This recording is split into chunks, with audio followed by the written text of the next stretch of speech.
د ګیلمن وزیر په اړه د ولسمشر غني تازه پیغام وایي پر ګیلمن برید د ناځوانۍ وروستی حد دی. بلخوا جنرال بوبین تازه نیوکې کړي. ټول لاس سره همدلته ویډیو کې وګورئ او چینل هم سبسکرایب کړئ. ولسمشر غني تازه پر خپله فیسبوک پاڼه د ګیلمن وزیر لپاره لیکلي.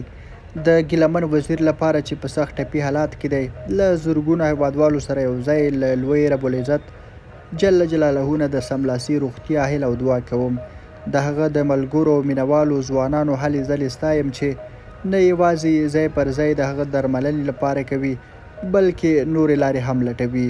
پر ګیلمن برید د ناځوانۍ وروستی حد دی. په کلکه یې غندم او هیله من یم چې ګیلمن له دې نازک حالات نه د څښتن جل جلاله په فضل راووځي. بلخوا جنرال موبین په خپله ایکس پاڼه خپور کړي او لیک کې د پی ټي ایم غړو ته په اشارې ویلي ازادي په ټوپک اخیستل کیږي، نه په چغو. درنو لیدونکو، تاسو هم خپل نظرونه کمنټ کې شریک کړئ. له ملتیا مو مننه. ښه وخت ښې شیبې.